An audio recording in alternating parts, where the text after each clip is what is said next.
previously on Rome, rise and fall of an empire.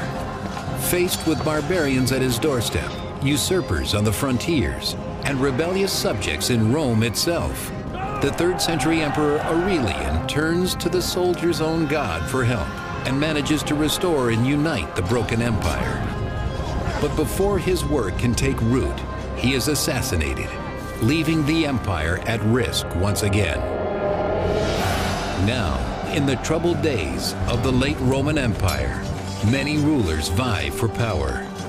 From this chaos, one man emerges, eliminating his rivals and uniting the empire under the sign of a new god. His name is Constantine, and he will stop at nothing to save a dying empire.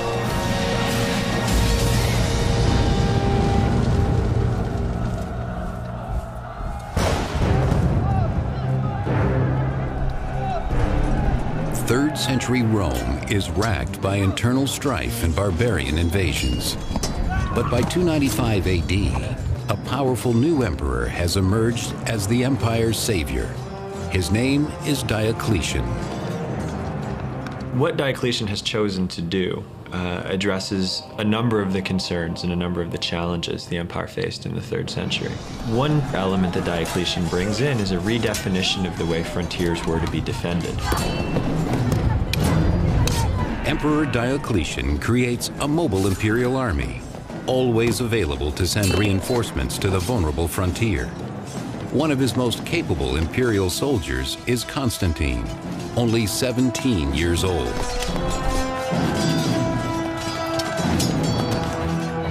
He was a distinguished soldier. That is to say that he was very courageous in battle and that he performed all sorts of feats of daring do. These early signs of greatness in Constantine have not escaped the notice of Emperor Diocletian. Diocletian keeps the young soldier close at hand, claiming a desire to groom Constantine for a position of power within the empire.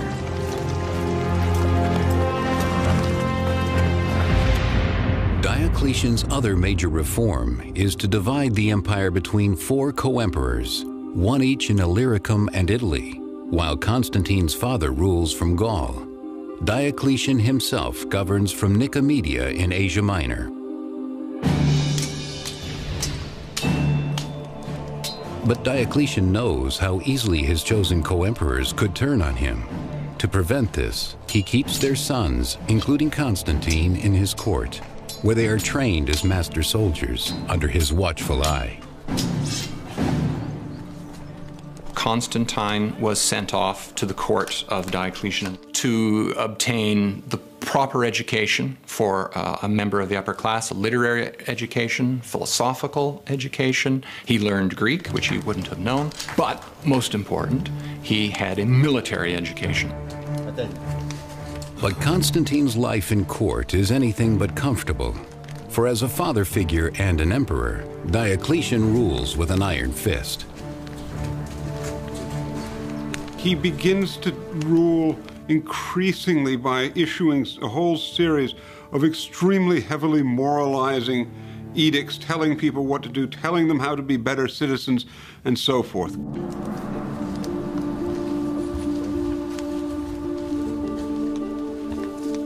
Diocletian insists that everyone at court, including Constantine, make regular sacrifices.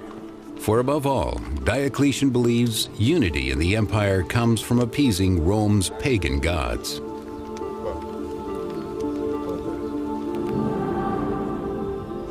But another religion is gathering many converts, putting Diocletian's plans at risk. Its followers worship the son of a new god, Jesus Christ. The church had not only grown numerically, but it had also grown quite wealthy. It had come to control large buildings. It was, in many ways, a thriving institution within the Roman Empire. An institution that Diocletian believes is a threat to Rome. He was extremely concerned that the health of the state and the health of Rome itself was tied up with Roman religion. And Christians were a threat to that. Christians who had been tolerated for nearly 40 years were clearly a large percentage of the population in the big cities, and it's clear that there were Christians in the army and there were Christians in the imperial court.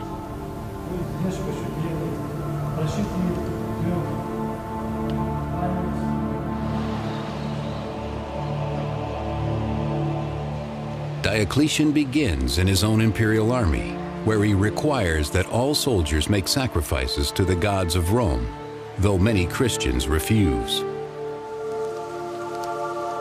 Diocletian believed that anything that interfered with the cultivation of Rome's protecting gods was a genuine threat to the state and could destroy the state from within. This is the way he looked upon Christians in the army.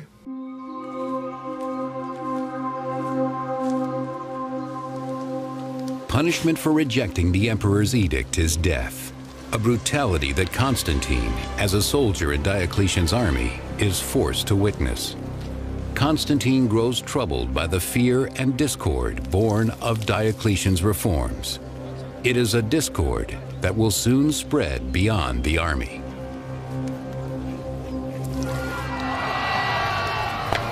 In 303 AD, Emperor Diocletian issues an edict against all Christians that becomes known as the Great Persecution. As soon as the persecution edict was issued, it unleashed what is virtually a culture of administrative cruelty. Roman officials, in carrying out the edict, when they met resistance, were expected to bring the defendants to court and to torture them for evidence and try to force them to officially and publicly give up their Christianity. The Great Persecution marks the beginning of what the Christians call the era of martyrs. Any Christian who proclaims his faith in public is subject to death. In many ways, Diocletian's persecution brought previous persecutions way farther. It's probably the closest Roman emperors came to destroy the entire system. That is probably why so many martyrs commemorated by the Christian Church are said to have suffered for Christ during Diocletian's reign.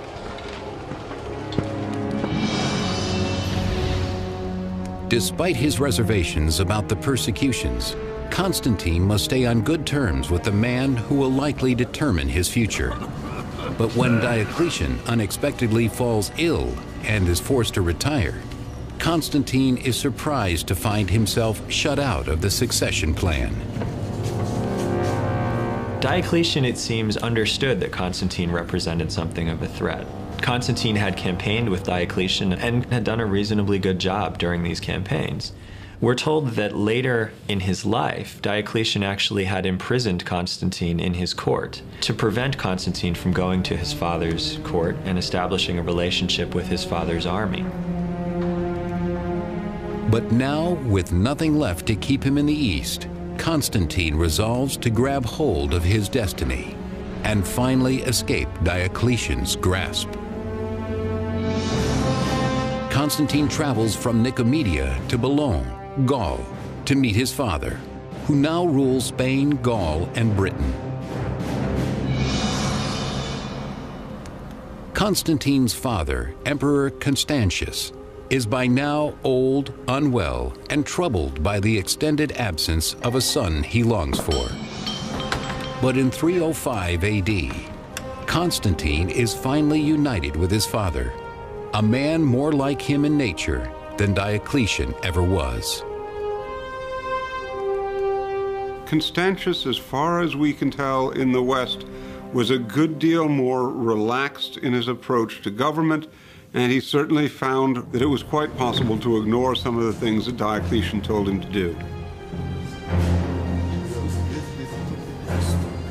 Constantine finds in his father a more compassionate leader, and Constantius finds his son has grown into the kind of man who could one day take his place on the throne. One of Rome's 4 co-emperors, Constantius rules over Spain, Gaul, and Britain, now threatened by barbarian Picts. In 305 AD, he and Constantine travel from Boulogne to Britain to put down the rebellion.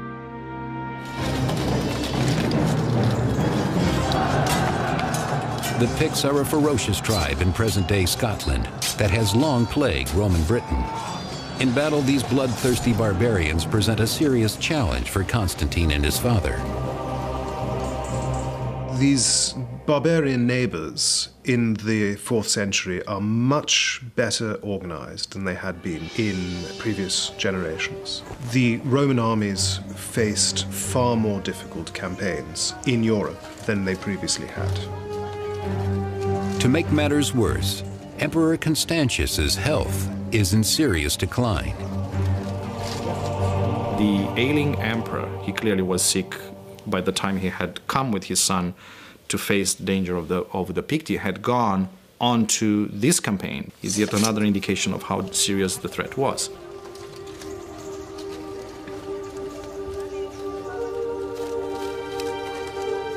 With Constantius's health in question, it is up to Constantine to lead his father's troops and secure their allegiance in battle. When Constantine rejoined his father in the west, Constantius made sure that he began to assume a place in the higher command echelons, that he joined the army on campaign, that the soldiers came to know him, and that he would actually have a natural place within the administration of the Western Empire. This had always been Constantius's hope for him.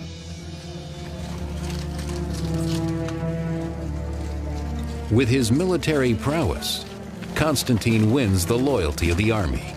But the victory cannot save his father's life. In the end, Constantine will lose the father he has only just come to know.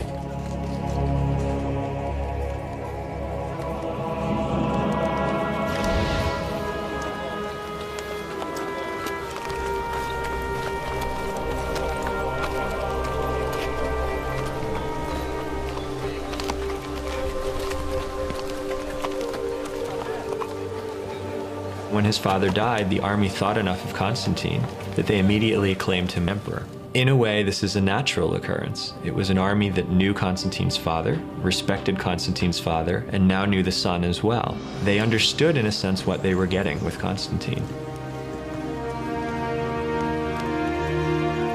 In an empire where the death of a ruler too frequently leads to violent coups and ambitious plays for power, Constantine's succession is smooth and bloodless.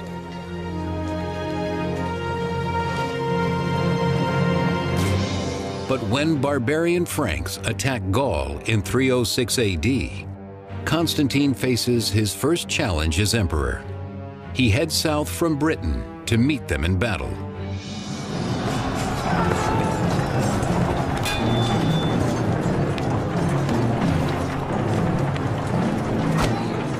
The Franks clearly understood the death of Constantius was an opportunity, and an opportunity that they could take advantage of. Constantine, though, demonstrated a great capacity as a commander and beat back this initial incursion. As a new emperor, Constantine wastes no time proving his worth. The emperor was expected to be in personal command of the army and was very often expected to be in command in the front rank. Constantine seems himself to have been a very capable frontline soldier. He's often seen to be leading cavalry charges in his battle. He's a very able tactician.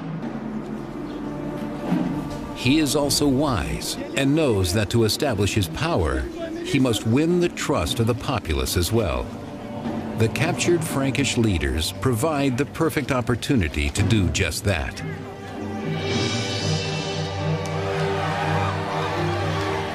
Constantine parades the barbarian captives in the streets of Trier, in modern-day Germany, to show his people he will protect them. Constantine's well aware that the primary objective of any emperor at this point, if he wants to gain and hold power, is to fight with barbarians. So Constantine does this in grand fashion. Constantine undertakes campaigns against the Franks, and we have evidence that he captured a couple of Frankish kings, whom he then put on display in the arena for the delight of the Gallic masses. Ultimately, the barbarians will be thrown to the beasts, sending a clear message that Constantine will not tolerate those who threaten the Roman Empire. But in 306 AD, the empire is threatened from within when a usurper named Maxentius seizes power in Rome, declaring himself emperor and taking control of most of Italy and North Africa. The usurper Maxentius wins support by promising to cut taxes and provide free grain to the people of Rome. Like Constantine, he is the son of a former co-emperor. Constantine was proclaimed emperor by the troops in July of 306, and Maxentius is sitting in Rome, is thinking, well, he's emperor, I want to be emperor too. And so what happens is at the end of 306, he's proclaimed emperor. But unlike Constantine's, Maxentius's claim to the throne is not legitimate. Maxentius defeats, imprisons, and eventually murders the rightful co-emperor of Italy. And soon the people of Rome will learn his promises are nothing but lies.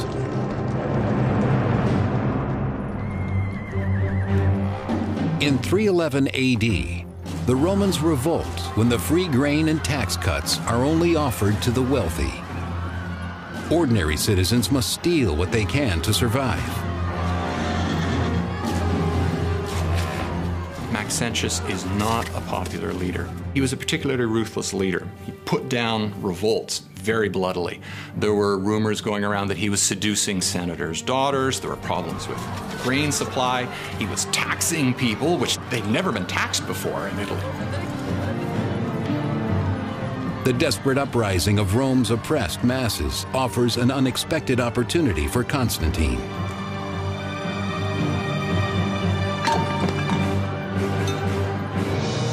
Hoping to save the people of Rome and expand his own reach into Italy, Constantine travels from Gaul to Milan to strike a deal with another co-emperor, Licinius. It is a deal to consolidate power.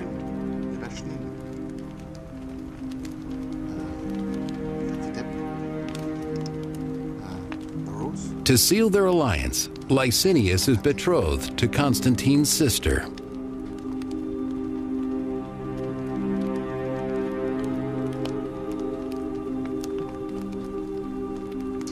Constantine played every game in the book. He was an extremely ambitious person, and there was no avenue to power that he was going to leave open. That meant that in his early years, he was willing to do all sorts of manipulations to try to continue to climb the ladder. Together, Licinius and Constantine trick their co-emperors in the East into believing their intentions are only to oust Maxentius. Constantine looks to take advantage of the situation and starts calling Maxentius an illegitimate emperor and a usurper. Constantine and his supporters justify an invasion against Maxentius as a necessary removal of a tyrant from the city of Rome.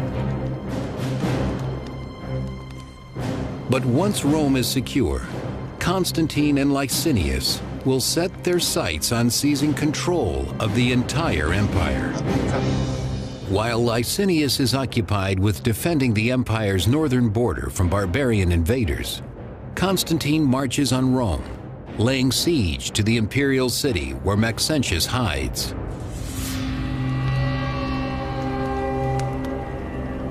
Within the walls of Rome, the devout pagan Maxentius will base his strategy on the sheep entrails, read by his priest.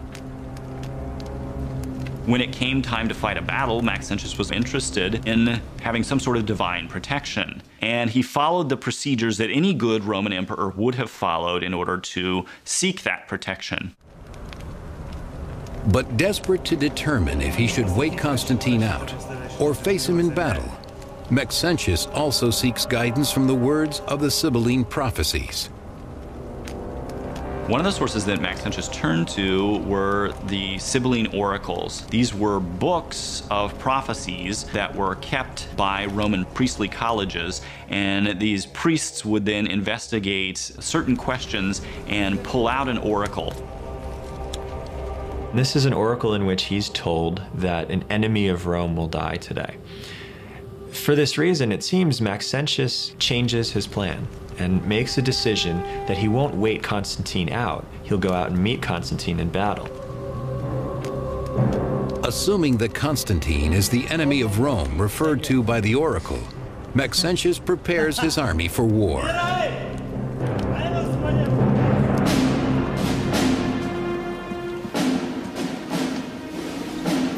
Meanwhile, just outside of Rome, Constantine prepares to meet Maxentius on the battlefield.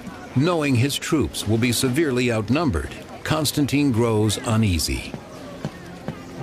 Constantine began to get very concerned about the strength of his forces, and we're told he prayed that some god would help him and received a vision in response. And this is interpreted by Constantine as a Christian vision. The 4th century historian Eusebius of Caesarea records what is supposed to have happened, as recounted to him by Constantine himself. Around noontime, when the day was already beginning to decline, he saw before him in the sky the sign of a cross of light. He said it was about the sun, and it bore the inscription, "Conquer by this." What he claims to have seen was a symbol that looked like a cross with a sort of P form at the top of it, that is the letters Chi Rho, that would have formed the first 2 letters of Christ's name in Greek. And there are some sources that claim that he also heard a voice at the same time that said that he would conquer by this sign. Constantine orders his soldiers to place the Chi Rho on their shields and standards, transforming the Christian symbol from an object of persecution to one of honor. Constantine assumed a new god, or a god that had formerly been rejected, as his divine force, as his victory power. By taking on the Christian god, the god that had been subjected to persecution by former emperors, Constantine was therefore doing something quite revolutionary. With his conversion, Constantine turns his impending battle with the pagan Maxentius into a test of religions. Constantine meets Maxentius at the Milvian Bridge, which, passing over the Tiber River, is the only obstacle between Constantine and an open road to Rome.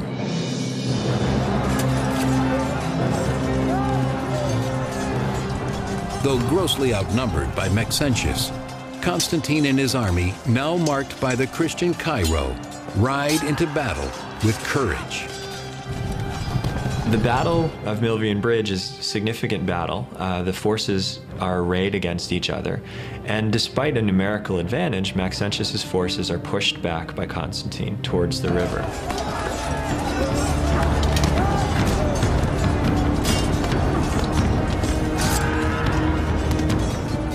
It is at the banks of the Tiber that Maxentius's fate is sealed. Constantine forced Maxentius to give battle with the Tiber at his back. It's a terrible position to be in, and as Constantine's force pressed in on his own, Maxentius's army fell apart.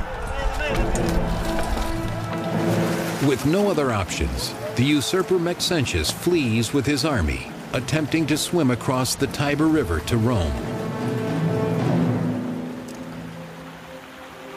But Maxentius, with his heavy armor weighing him down, does not survive the swim. Days later, his bloated and deformed body is pulled from the Tiber, final proof that the usurper's regime has fallen. Constantine has won a significant victory at Milvian Bridge that eliminates the opposition of Maxentius, and even more significantly, gives Constantine control of a full half of the empire, including the wealthy province of Italy. Maxentius's fate is a powerful reminder of Constantine's strength and of what befalls those who dare to oppose him. Constantine went out of his way to dredge his body out just so they could parade his head through Rome and then send it to North Africa to demonstrate that this previous emperor was dead and Constantine had now taken over. His victory over Maxentius also proves to Constantine that the Christian God is more powerful than the pagan gods of his enemy.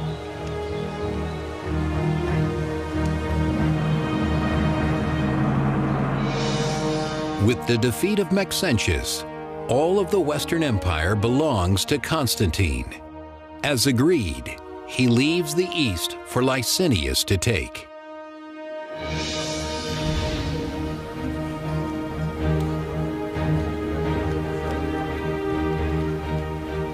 They meet in Milan, where Constantine and Licinius confirm their mutual support through marriage as planned. Constantine decides to bind himself to Licinius, or bind Licinius to his cause. He takes one of his half-sisters, Constantia, and marries her to Licinius, who recognizes that this is the natural way of making an alliance. Now, to begin with, the marriage itself actually marks the point at which the two, Constantine on one hand and Licinius on the other, agreed on the policies. One of these policies reflects Constantine's recent adoption of Christianity. The two emperors consulted on how they would carve up power between them, and one element in this decision was to extend toleration for Christianity throughout the whole empire. Licinius was not a Christian himself, although he agreed with Constantine to stop persecution throughout the empire. For now, such agreements come easily, but an alliance born of ambition is fragile, and Constantine must recognize that his sole co-emperor is also his greatest rival.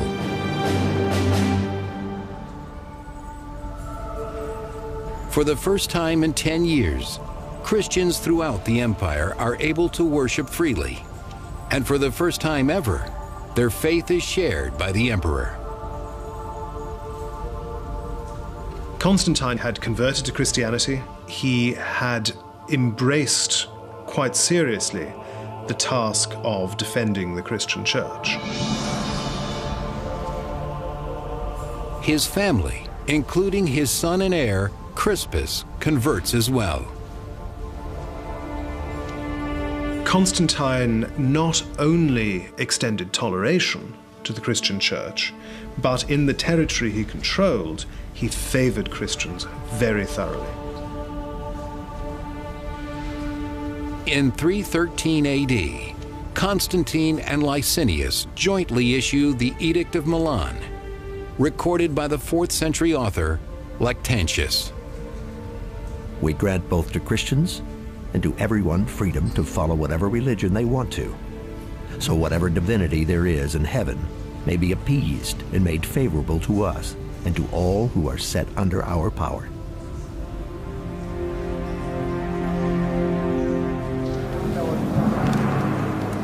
But in the years that follow, Constantine's relationship with Licinius deteriorates.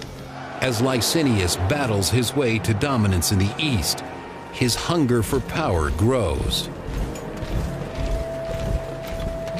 So Licinius goes off and does his own thing, as it were, in the east, but Constantine doesn't trust him, and there are growing tensions between the two. After 9 years of shared rule, both emperors covet control over the entire empire. It is a rivalry that will quickly drive Rome towards civil war. In the east, Christians soon bear the brunt of the growing conflict. As supporters of the Christian emperor Constantine, they are now Licinius's greatest threat. They pay a heavy price.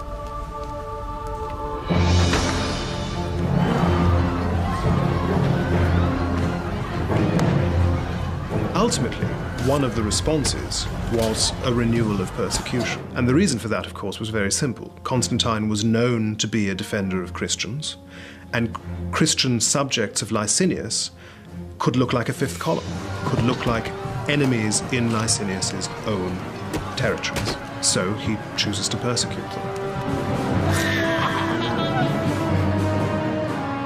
As the churches and holy books go up in flames, so does the old alliance between Licinius and Constantine. For Constantine, now a seasoned ruler of middle years, The persecution of Christians is just the excuse he needs to attack Licinius. He quickly orders his troops to march on his eastern rival. Constantine was an especially effective cavalry leader. We often find himself at the head of cavalry, moving around the flanks of his enemy. He certainly does this to Licinius. At Constantine's side is his able son and heir, Crispus, who proves his worth in battle as well. Together they drive Licinius eastward. From Adrianople, Constantine and Crispus pursue Licinius to Byzantium and on to Chrysopolis, where he makes his final stand.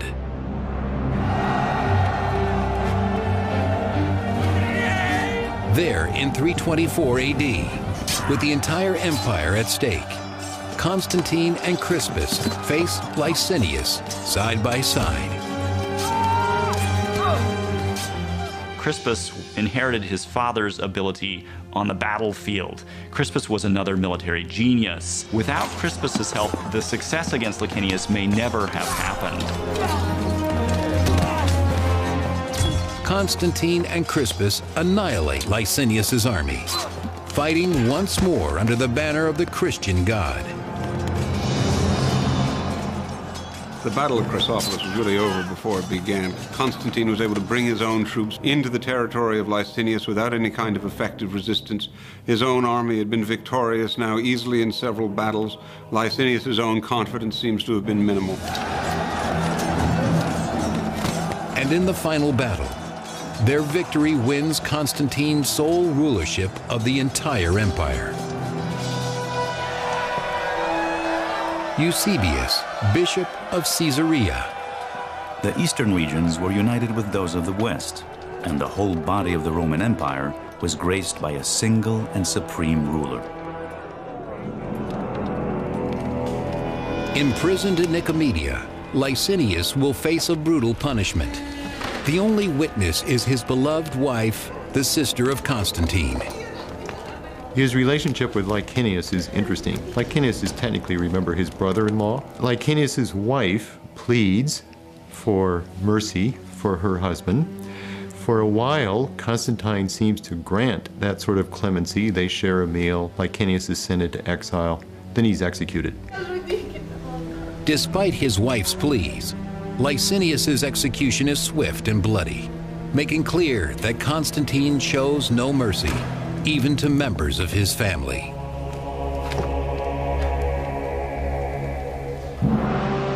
With the elimination of Licinius, Constantine now rules the entire unified empire and intends to make his loyal son Crispus a junior emperor in the West.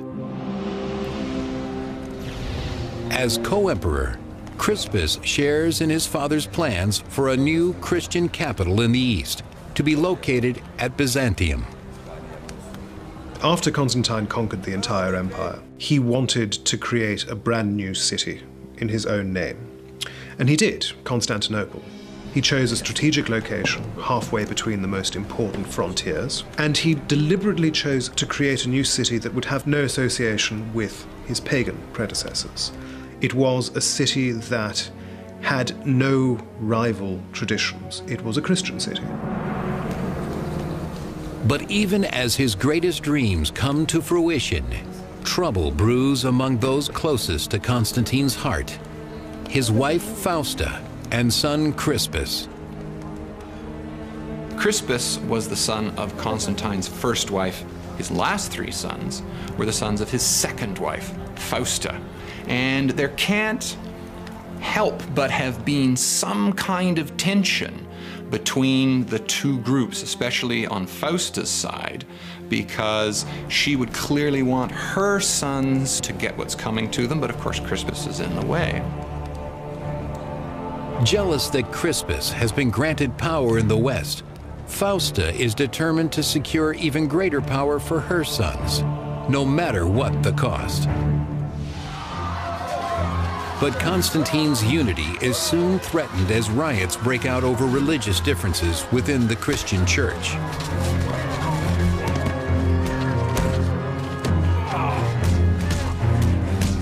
The situation he finds among Christians in the Eastern Empire is one of great turmoil. There's a controversy raging about the nature of Christ that is also tied up with the question of who ought to have authority in the Eastern Church. Rival bishops incite mob attacks against other Christians with opposing beliefs. It is a violence not seen since the days of persecution over 20 years earlier.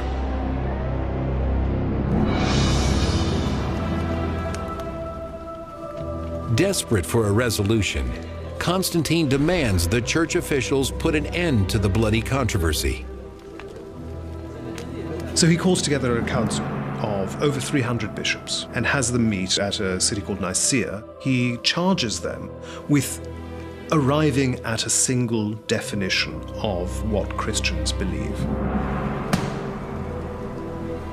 The result is the Nicene Creed, a statement of faith that has survived over 1,600 years and is still recited today in Christian churches around the world. We believe in one God, the Father Almighty, maker of all things visible and invisible, and in one Lord Jesus Christ, the Son of God, the only begotten of the Father.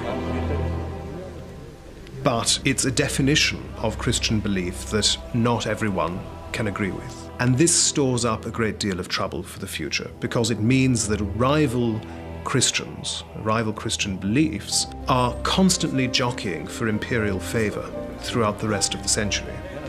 And it means that emperors are regularly distracted from other business of government by trying to manage the rivalries among different Christians and different Christian bishops.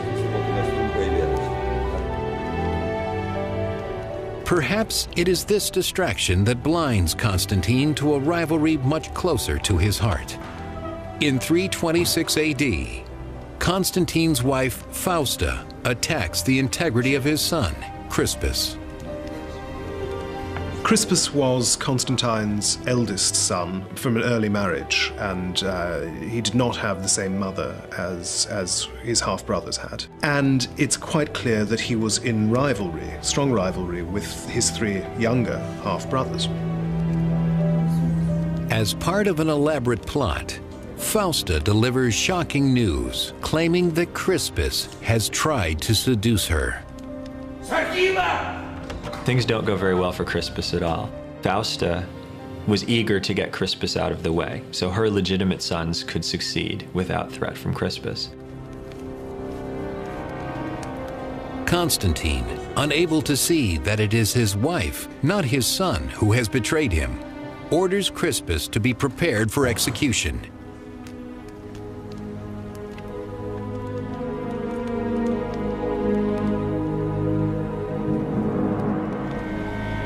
Imprisoned in distant Pola, modern-day Croatia, Crispus insists on his innocence. Though his cries fall on deaf ears, he has an advocate in Constantine's court. Constantine received advice from his own mother, Helena, that perhaps it was Fausta herself who had engineered this little plot, had pretended to be violated or to have been set upon by Crispus in order that she, Fausta, could promote the interests of her own sons. Constantine had certainly acted too hastily and was aware of that. Fausta pays for her treachery with her life. But Constantine's realization comes too late for Crispus. The prison guards have already received their orders to execute the royal son. What exactly happened, we don't know. But it was a terrible blow to the Roman Empire that Crispus was sacrificed on the altar of history. And Constantine is left only with a devastated conscience. As a sort of penance, Constantine spends the last years of his life building churches in Jerusalem, Bethlehem, Constantinople, and Rome.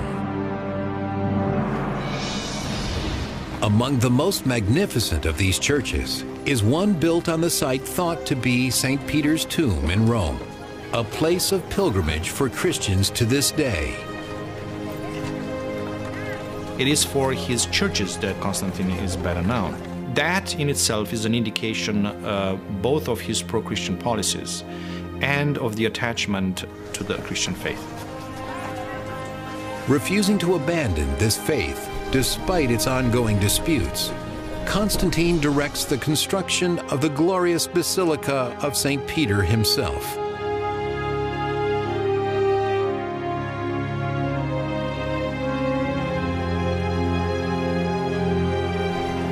It's an extraordinary explosion of architecture in a way that did not exist before in the Roman Empire. And the variety of plans could be explained both by the variety of architects that Constantine involved in this, and most likely by his own ideas. He was involved in almost every project there, and he was a man that actually had his own ideas about what's going on.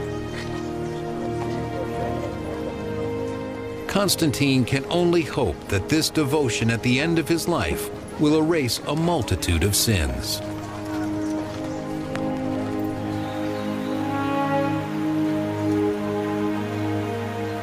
For Constantine knows that his day of reckoning is not far off. Old and unwell, he finally requests baptism in 337 AD.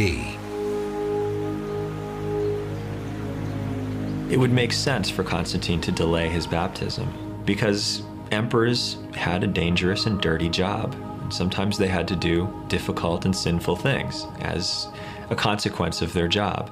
To delay baptism until the end of one's life made some sense. Those dangerous and dirty and sinful things that one had to do could be washed away before you die.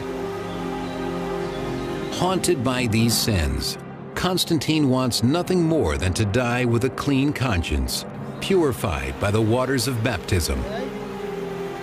By the end of his life, Constantine is something of a sort of living visionary who, at the point when he's baptized, wanted to take off his imperial robes and live ever thereafter as a sort of priest. At the end of his life, Constantine finally finds peace in the faith he wrote about throughout his life. I know that I am in the true sense blessed, that now I have been shown worthy of immortal life, that now I have received divine light. Constantine dies in May of 337 AD, after more than 30 years of rule.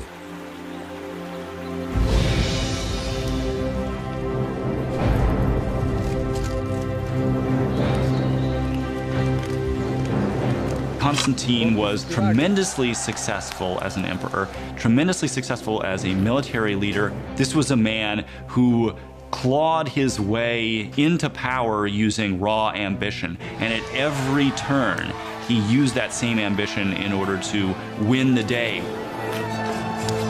Throughout his life, Constantine fights to keep the fragile empire whole, unified under his new religion, but nothing, not even faith, can save it now. Next on Rome, Rise and Fall of an Empire. In the late 4th century, the Roman Empire is forced to use barbarian mercenaries to defend its borders. But when one barbarian rises to the rank of general, ethnic hatred explodes, threatening to tear the empire apart.